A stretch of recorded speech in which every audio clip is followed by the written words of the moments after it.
So why do people get in pain? Injury. Yeah. Inflammation. Inflammation is, Yeah, that's a big one. that's the one. Okay, so we have pain. Pain comes from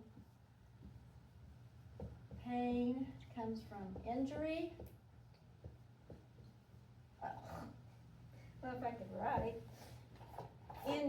Injury. Brain goes faster than your pen does. And yeah, always. Injury and inflammation. But what comes before pain? What comes before injury or inflammation?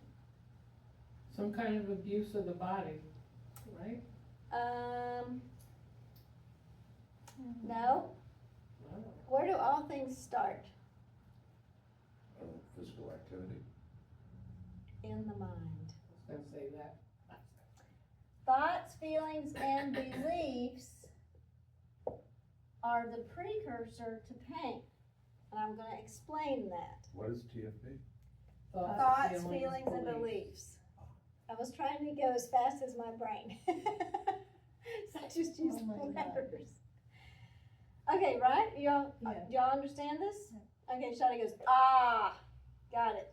So let's think about that. Mind over matter. Mind over matter. So if someone got injured, they were upset about something.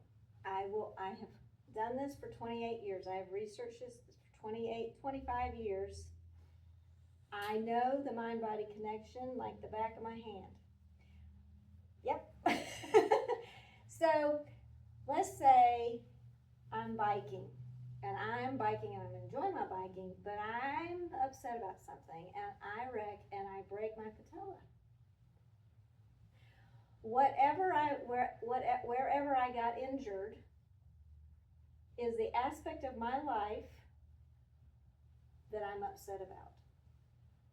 100% guaranteed. So if you're injured anywhere in your body, it started here.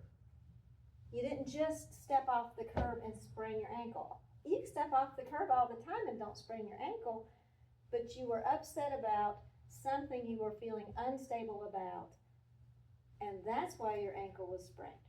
Your body is your best friend, 100%. Okay? So let's go with this theory, whether you believe it or not. Okay?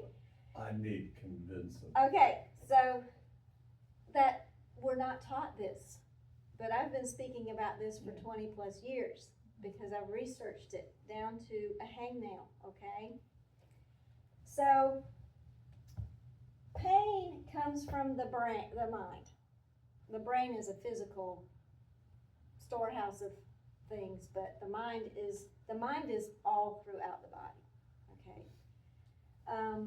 So injury and inflammation also comes from thoughts, feelings, and beliefs.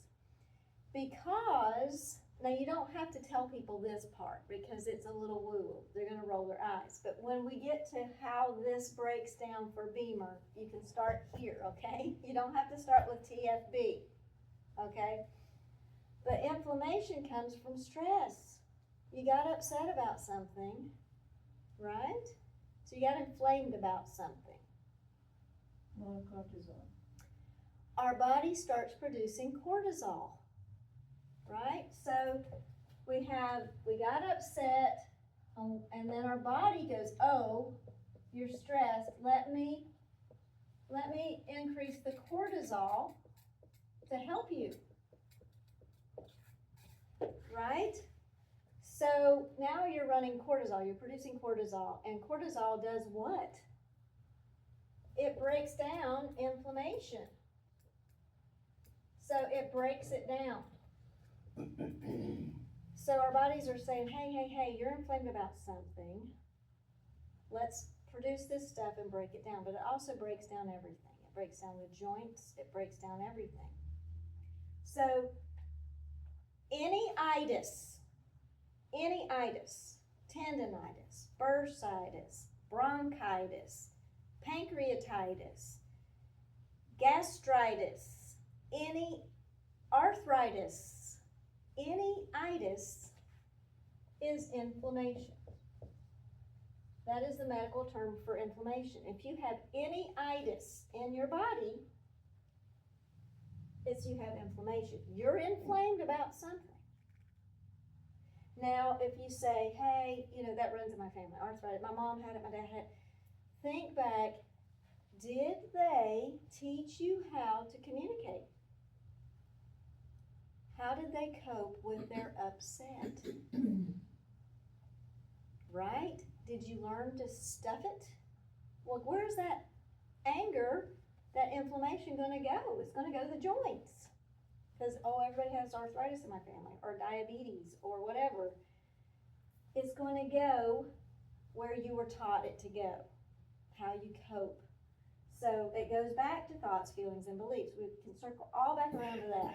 But when you're talking about injury and inflammation, when you get injured, your body's going to increase cortisol. When you get upset, your body's going to create, when you get stressed, your body's going to create cortisol to try to break down the inflammation. So what do we do when we get upset? What do we naturally want to do? What do we do? What do we go to? Sad or mad. Sad or mad? We'll get angry or sad. But what's a coping mechanism that the Americans love to do when they get upset? Drink alcohol. Alcohol. So they are drawn to inflammatory foods. Okay? So we have inflammatory foods. So we're upset, and what do we want? He drove me to drink, right? So inflammatory foods or substances. Okay, I take exception to it was he drove me to drink. Or she. I have been driven to drink by a female, okay? No one's exempt. So we have alcohol. What else? What else do we Sugar. crave? We crave sugar. What else? Fried foods. Oh, Salty foods. Caffeine. Caffeine.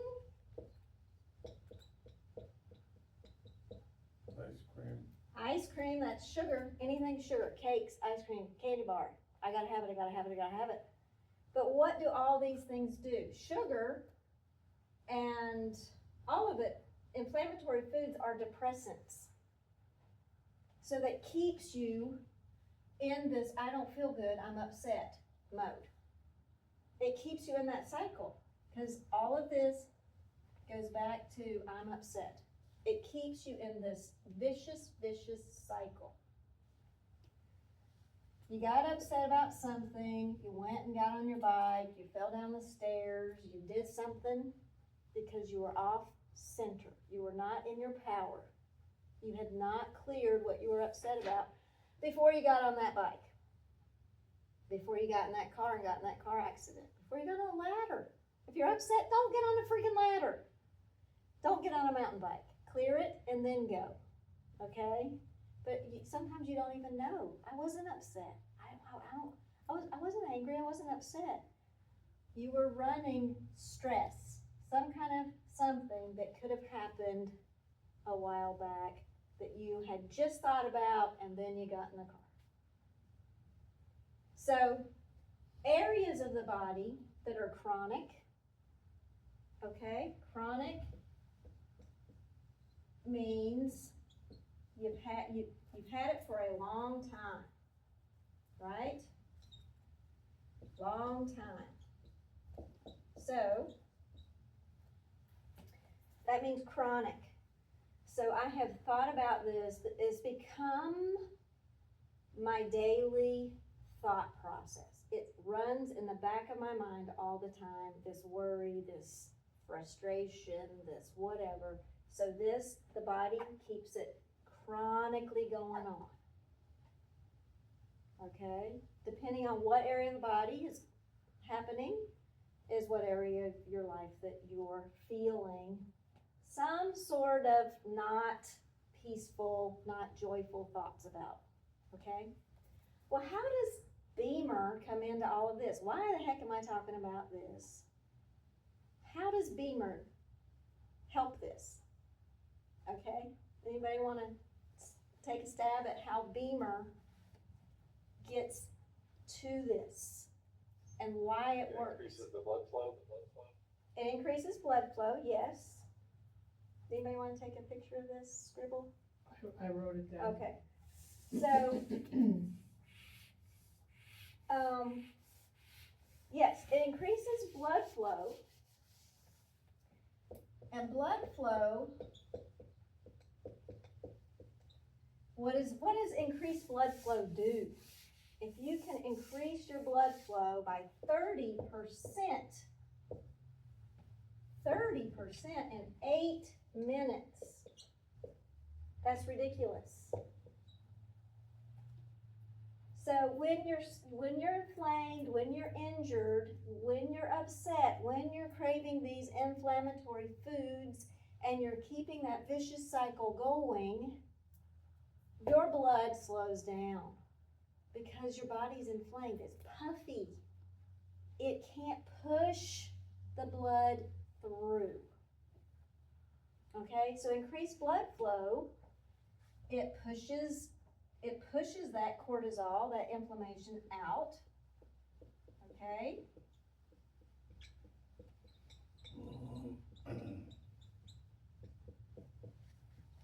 Out of the area. How does it do that? Well, when blood is moving, the question was, how does it do that? So when blood is moving at its optimal pace, which is what Beamer puts it to. So it's pushing out that inflammation because it's moving. If it's stuck, nothing's getting out, right? So it's pushing it out with the flow. It's because when the blood will clear waste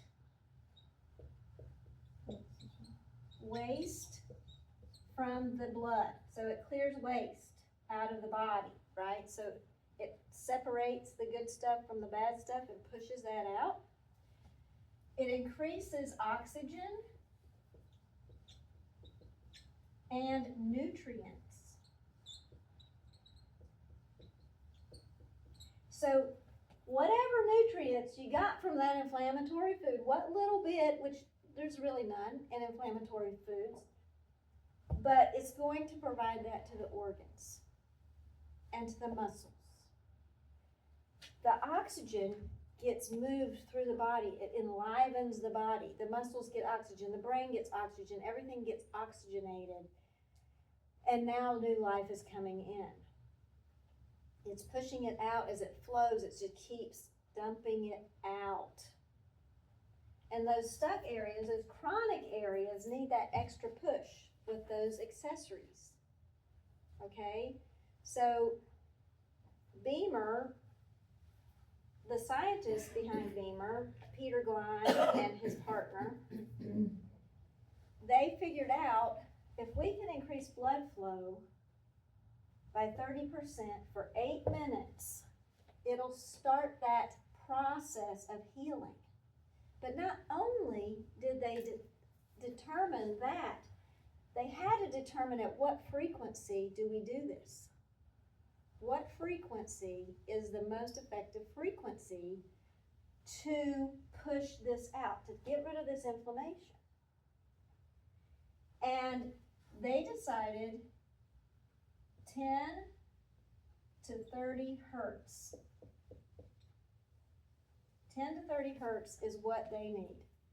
Now, if you use the B-pad around your waist and you hit it at program 3, or you put things on high, now that's going to hop up to 150 hertz. That's going to push it out really fast. It's hard going. That's like taking a fire hose to a clogged something, right? So that's what that's going to do. But at 10 hertz, this is where the brain is calm. It puts the brain from a fight or flight cycle, which is the stress where the body creates the cortisol. When your brain hits fight or flight, then your body produces the cortisol because your body's getting inflamed. And then you crave the foods, right? So that cycle happens. But this stops that stress cycle. So as you lay on Beamer for 8 minutes at the 10 hertz, the low or the medium, it'll jump up 10 to 30 hertz, 10 to 30 hertz. It puts your body into a parasympathetic state and your brain into alpha waves, which is a healing place. So now your brain, your body is in a receptive, healing, calming place. And that is why Beamer is the most efficient and successful pulse electromagnetic field device on the market. Because the 10 hertz, there's other ones that, oh, we run it at 150, it really helps with the scar tissue and this. But they surpassed, the body's not in the healing place. They missed it. They overshot it, right? So getting on the mat twice a day puts the brain to a parasympathetic state. Then what happens? If you continue to do this, these cravings of those foods start to go away. You start to not be so upset because you start to see things differently. You start to calm down. If you get stressed, you go lay on the Beamer. It calms you back down. You're reprogramming your body to work optimally. So the next thing you know, your itises are better because you're not inflamed about things anymore. Your inflammation goes down because you're not eating the crappy junk inflammatory substances. That's how Beamer works. So every 100% of all ailments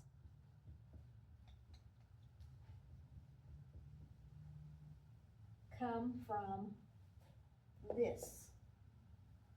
But we can stop here and go pain or injury or inflammation. 100%. Now, Beamer can help 95% of those ailments because, it's not 100%, because someone who has been doing the inflammatory cycle, the cortisol cycle, and they got themselves on a pacemaker, they can't get on it. It could have helped them before the pacemaker, but it can't now. Someone who's doing chemotherapy in the moment can't get on it until they're off of chemotherapy. The contraindications are that 5% that says you can't use it right now or ever. And that's the only reason why Beamer can only help 95% of all ailments. Do y'all understand? Everybody following me? When you say that the Beamer is the 30 hertz when it's pulsing? 10 to 30 hertz, yeah, jump up. If you're on a low, it'll go from 10, and then every 20 seconds it hops up to 30. Now, the 10 hertz puts your brain to alpha. You go up a little higher, it'll jump up to beta, which is the desire to act, and then gamma, it's right at the bottom of gamma of acting. So it helps your brain get inspired about things. because you're in a receptive place, but then all of a sudden you get all these ideas. I want to go and do this, and you're feeling better, and now you're eating better, and so you go and do that. It's to me, that's why I love Beamer so much. When I realized the 10 hertz, that is what sealed the deal for me even more. I'd already been on Beamer for 2 years, and I was like, I got it. My life has changed completely since I've been on Beamer, because I'm getting those ideas, because I broke that cycle of worry, upset, anger, worry, upset, anger, and stopped eating these inflammatory foods. When I stopped doing that, because I am happier, I love myself more, I love my life more, I don't want inflammatory foods anymore. So that is why Beamer is so powerful and why it is so effective. I'm going to stop this now.